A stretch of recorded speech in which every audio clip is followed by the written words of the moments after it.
दिल की गहराई से।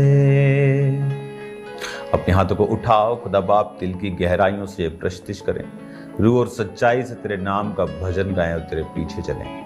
आज का वचन इन्हें सेम न रहने दे खुदाबंद, कि इनके लिए बरकत का कारण हो। प्रभु यीशु मसीह के पवित्र और सामर्थी नाम में हम मांगते हैं, आमीन आमीन, हालेलुया।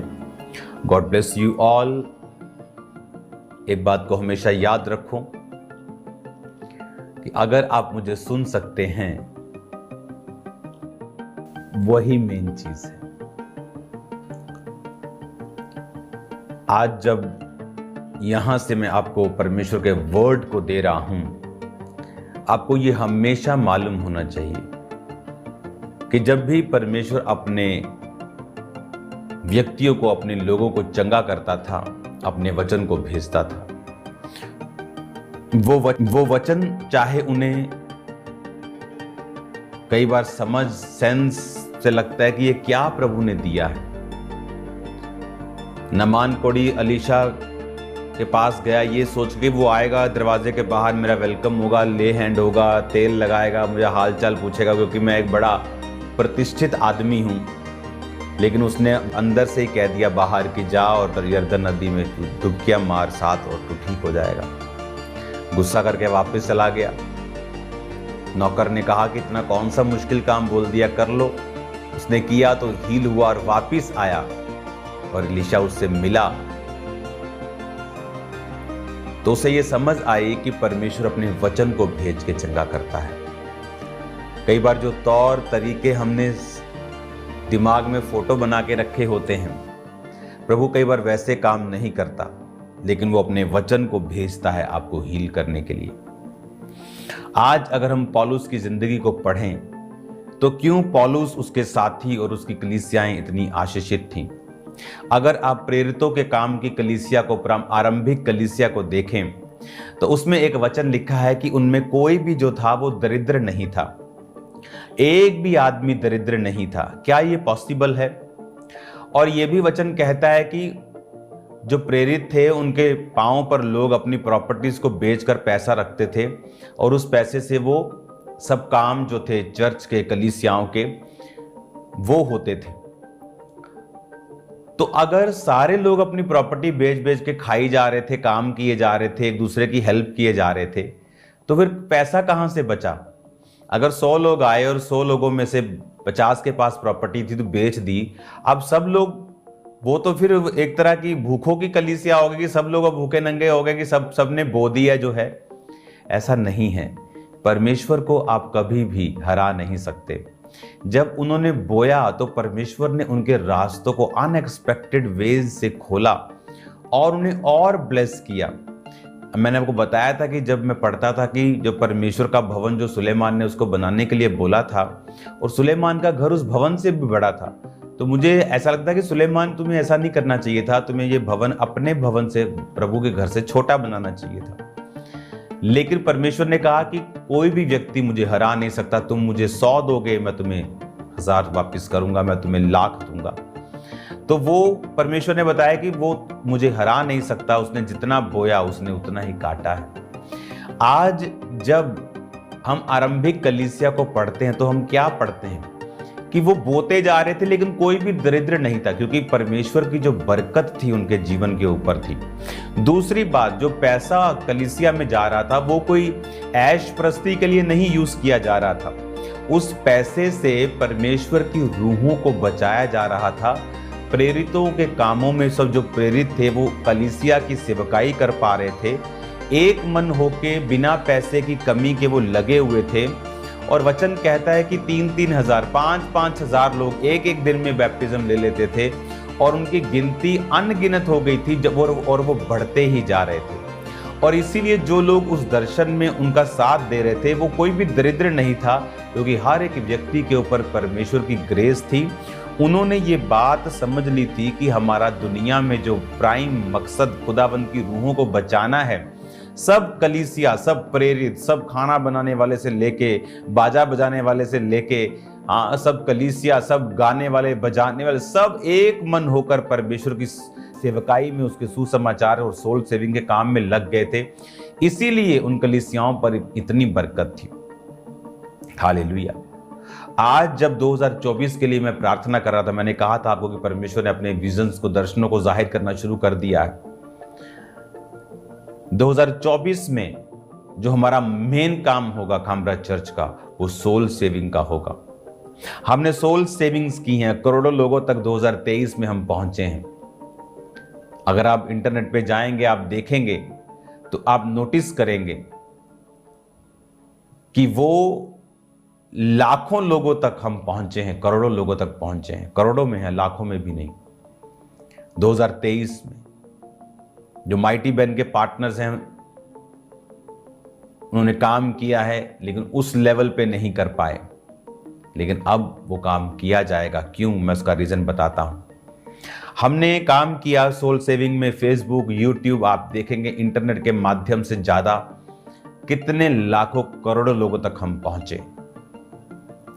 2024 के लिए परमेश्वर ये चाहता है कि वो लोग जो इंटरनेट पे नहीं हैं, वो लोग जो बड़े केबल नेटवर्क्स पे भी नहीं हैं, जी टीवी पर भी नहीं है, सोनी पर भी नहीं है, उन लोगों तक हमको पहुंचना है। आप जानते हैं कलीसिया आज संघर्ष क्यों कर रही है? आज एक बिजनेसमैन संघर्ष क्यों कर रहा है? क्योंकि उसका बिजनेस खुदावंद के कामों के लिए डेडिकेटेड नहीं है। उसका पैसा ये सोच के नहीं वो कमा रहा कि मैं सुसमाचार का काम करूंगा। वो ये सोच के कमा रहा है, मुझे घर बड़ा करना है, मुझे बेटी की शादी और धूमधाम से करनी है, मुझे बाहर भेजना है, मुझे ये करना है, मुझे लोन से फ्री होना। उसका मकसद ये नहीं है कि मुझे रूहें बचानी है। आज क्यों संघर्ष कर रही है कलीसिया? क्योंकि परमेश्वर का जो मेन काम था आपको बचाने का, वो क्या था? वो था रूहों को बचाना। कैसे रूहें बचाई जाएंगी? अब एक व्यक्ति, परमेश्वर ने मुझे बताया कि जो इंटरनेट पे भी नहीं है, जैसे फेसबुक का नहीं मालूम, यूट्यूब का नहीं मालूम, जो टीवी पर नहीं है, उसके घर में क्या चलता है? DD Punjabi, DD Bihar, national जो सरकारी चैनल्स हैं वो चल रहे हैं, और उन तक अब तक हम नहीं पहुंचे।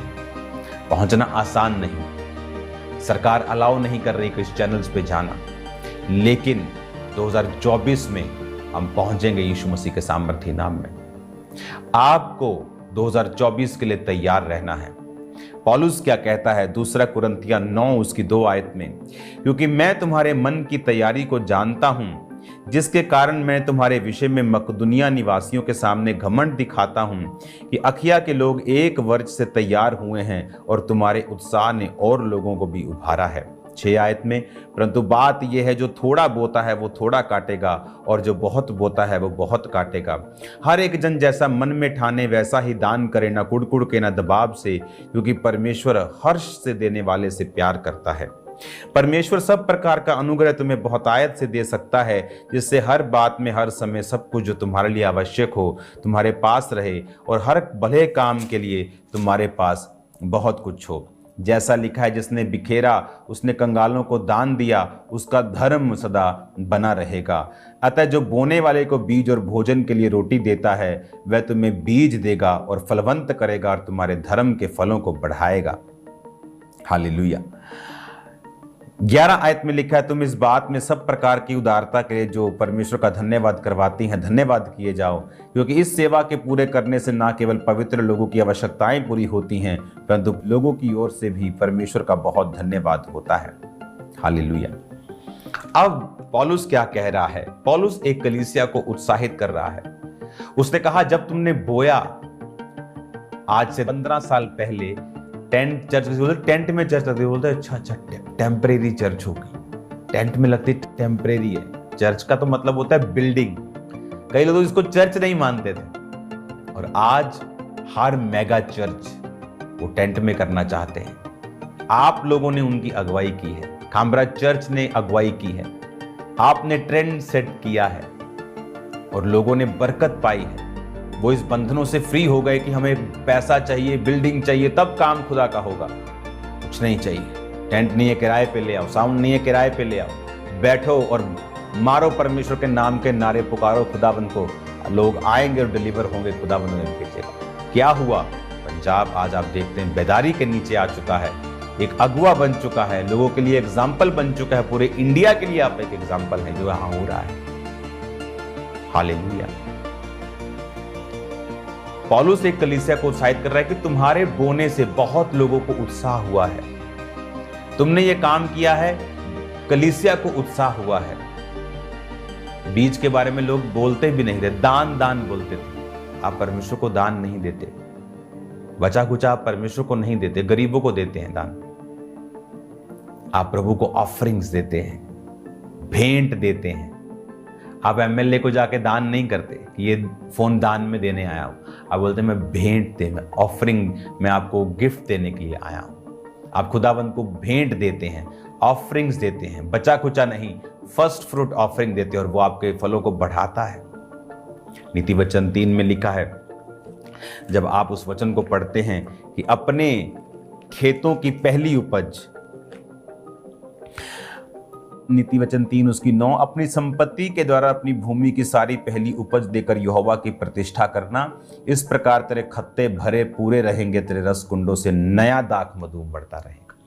कुछ लोगों की लाइफ में से नया दाख मधु खत्म हो चुका है, जो जॉब चलती थी वही चल रही है। क्यों? कुछ नया क्यों नहीं हो रहा? क्योंकि हम लोग अपनी फर्स्ट फ्रूट ऑफरिंग को नहीं दे रहे, हम लोग भेंटों को नहीं दे रहे, हम लोग परमेश्वर के सामने अपनी भूमि की उपज देकर यहोवा की प्रतिष्ठा नहीं कर रहे। और इसीलिए क्या हो रहा है, नया दाख मधु बंद हो चुका है, पुरानी लाइफ चल रही, घिसी पिटी लाइफ चल रही, जो आ रहा है वही आ रहा है। नया रास्ता ओपन नहीं हो रहा, नए रास्ते ओपन नहीं हो रहे, नए लेवल तक हम नहीं जा पा रहे, क्योंकि परमेश्वर के वचन को हमने पूरा नहीं किया।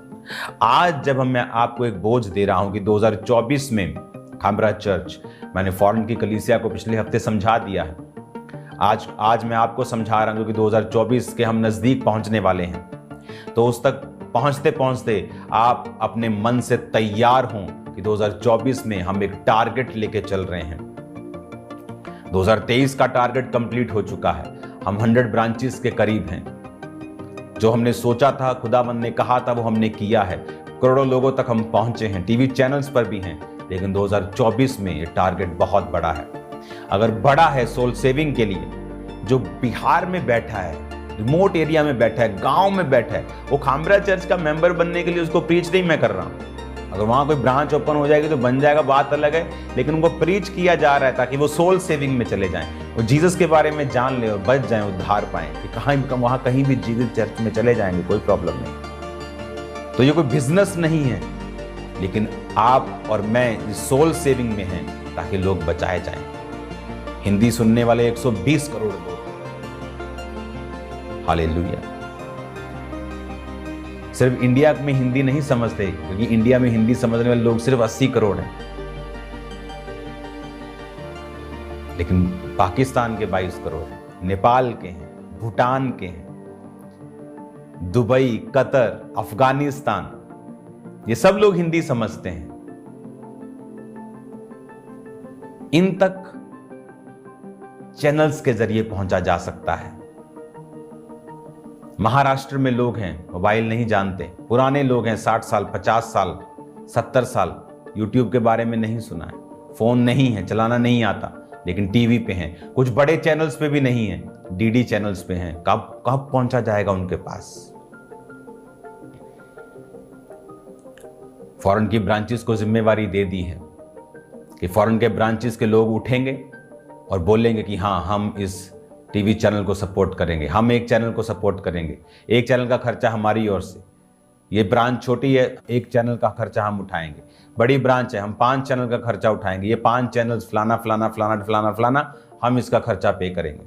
अब इस तरह से चला जाएगा, क्योंकि सब बाहर अगर हम खामरा चर्च पे डाल देंगे तो एक लेवल के बाद फिर बढ़ नहीं होता है, क्योंकि फाइनेंस को, कंस्ट्रक्शन भी है, चैरिटी भी हद से ज़्यादा है अभी हो रही, तो सब चीज़ों पे उसे लगाना है। ना तो चैरिटी रोक सकते हैं, ना कंस्ट्रक्शन रोक सकते हैं, ना हेल्प रोक सकते हैं, ना बच्चों की पढ़ाई रोक सकते हैं, जो हज़ारों बच्चे पढ़ रहे हैं, हज़ारों राशन जा रहे हैं, फैमिलीज को सपोर्ट किया जा रहा है, मेडिकल लोगों को वो नहीं रोक सकते। लेकिन रूहें बचाने में हम पीछे नहीं रह सकते। तो पौलुस कहता है, जो जितना बोता उतना काटता है। हमने बोया नहीं, काटा नहीं, हम फाइनेंशियली स्ट्रगल करते जा रहे हैं लोग। क्यों? क्योंकि हमने परमेश्वर के किंगडम के लिए काम नहीं किया, हमने सोल सेविंग के लिए काम नहीं किया। तो मैं आपको ये वचन अब क्यों दे रहा हूं, क्योंकि मैं आपको 31 नाइट को ये वचन नहीं दे सकता, क्योंकि आपकी तैयारी करने में भी आपको टाइम लगेगा। इसलिए आज से अपने बीजों को जमा करना शुरू करें, इसे बढ़ाएं, अपनी कैपेसिटी को बढ़ाएं, अपने टाइट से भी बढ़ें, ताकि वो लोग जो कहीं बैठे हैं उनकी जिम्मेवारी उठाएं और परमेश्वर के किंगडम में, उसके राज्य में शामिल हो जाएं। जो फॉरेन की ब्रांचेस हैं वो अपनी मैनेजमेंट कमेटी से बात करेंगी और ऑफरिंग नंबर पे कॉल करेंगे। तो जो ऑफरिंग नंबर पे वॉलंटियर होगा वो आपको बताएगा कि किस तरह से आपको ये सारी चीज़ों को करना है। जो फॉरेन ब्रांचेस हैं खासकर उनके लिए, जो दूसरी ब्रांचेस हैं खामरा चर्च के अलावा, जो लोग इस काम में सपोर्ट करना चाहते हैं वो अपनी मैनेजमेंट कमेटी के पास जाएंगे, बोलेंगे कि मैं 15,000 महीना इस काम के लिए दे रहा हूँ, ये 6 लोग आ रहे हैं, मैं 50,000 महीने वाले, कि हम ये वाला टीवी चैनल, एक टीवी चैनल हम स्पॉन्सर कर रहे हैं। तो वो आप डायरेक्ट उनको पे करेंगे ताकि मेरा काम कम हो, मेरा काम सिर्फ प्रीच करना हो। तो वो टीम आपको गाइड करेगी। फॉरेन की टीम भी ऑफरिंग नंबर पे आप मैनेजमेंट कमेटी के पास जाएंगे, आप 6 लोग 7 लोग इकट्ठे हो चुके, उसके बाद आप टीम को कॉल करेंगे और वो आपको बताएगी आपको आगे क्या करना है। और मैं आपको बता रहा हूं, आप फॉरेन में हैं, परमेश्वर का मकसद है, आप ऐसे ही नहीं गए। आप फाइनेंशियली ब्लेस्ड हैं, खुदा के मकसद के तहत हैं, उसके मकसद को पूरा करना है। बाकी ब्रांचेस की भी ड्यूटी होगी, जो दूसरी ब्रांचेस है खामरा के अलावा, कि आप लोग भी उन लोगों को खड़ा करेंगे जो लोग इस काम में साथ देंगे। कुछ चैनल्स है जहां सिर्फ 2 लाख रुपया महीना लगता है, कि 2 लाख पर मंथ में आप लाखों लोगों तक पहुंचते हैं। कुछ चैनल्स बड़े हैं जहां 8 लाख रुपया, 7 लाख रुपया महीने का भी खर्चा है। तो आप लोग अपने लोगों को इकट्ठा करके बताएंगे कि ये हमारा बजट हुआ है, एक ब्रांच में इतने 5 चैनल्स का बजट हो गया है, यहाँ लोग इतने लोग इकट्ठे हैं, जहाँ 50 लोग इकट्ठे हैं, ये 20-20 हज़ार दे सकते हैं 1 साल के लिए, कम से कम 1 साल के लिए हर मंथ, ताकि 1 साल का एग्रीमेंट होता है चैनल के साथ, ताकि हम उन लोगों तक पहुंच सके जहां तक हमारा इंटरनेट नहीं पहुंचा, जहां बड़े चैनल्स भी नहीं पहुंचे, जहां पर फ्री डिशेस में जो चैनल्स होते हैं वहां पर लोग हैं। मैं जानता हूं ये काम आसान नहीं होगा, लेकिन इन रूहों को बचाने के लिए अब हमें क्या करना है। हमारे जीवन के मसले हल हो चुके हैं, आपके मसले हल हो चुके हैं। बोने में तेज हो पड़ेगा। दिसंबर महीना बोने का महीना होता है और ये हम भूल जाते हैं। जब भी स्पिरिचुअली आप किसी बड़ी चीज के करीब हो, ईस्टर हो, दिसंबर बड़ी मीटिंग हो, स्पेशल मीटिंग हो, आपको हमेशा याद रखना है कि प्रभु का ग्रेस ज्यादा होता है और मुझे बोना है ताकि मैं परमेश्वर की ग्रेस के नीचे रहूं। आज हम भूल गए कि हमारा काम है सुसमाचार को सपोर्ट करना, सुसमाचार को आगे लेके जाना। 2024 में परमेश्वर ने मुझे स्पेशली बोला है, मेरी टीम ने काम करना स्टार्ट कर दिया है, डिटेल्स आनी स्टार्ट हो चुकी हैं, जल्दी उसको बढ़ा दिया जाएगा। जैसे जैसे आप बोलेंगे मेरी ब्रांच से इतने आ रहे हैं, मेरी ब्रांच से इतने आ रहे हैं, मेरी ब्रांच से इतने स्पॉन्सर आ रहे हैं, तो वो काम को स्टार्ट कर दिया जाएगा।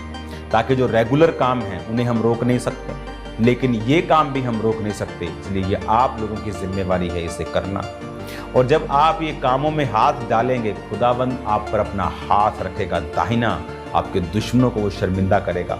वो देखेगा जब शैतान डिस्ट्रॉय करने के लिए, नाश करने के लिए आएगा, वो देखेगा आप किंगडम के लिए बहुत ईमानदार हैं, आप उसके राज्य के लिए बहुत लाभदायक हैं, और वो शैतान को रोकेगा आपका नाश करने के लिए। आपकी वर्थ परमेश्वर की निगाहों में उतनी ही है जितना आप किंगडम के लिए, उसके राज्य के लिए काम कर रहे हैं।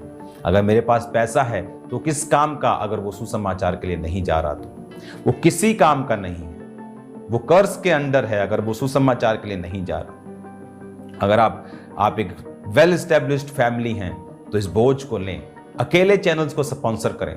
आप 5 लाख 6 लाख रुपए महीना दे सकते हैं, 2 चैनल्स को स्पॉन्सर करें कि मैं अकेली करूंगी, मैं अकेला करूंगा। लोगों ने बोझ उठाया है खामरा चर्च में, बहुत लोग बोझ उठा रहे हैं, इसीलिए तो हम बढ़ रहे हैं।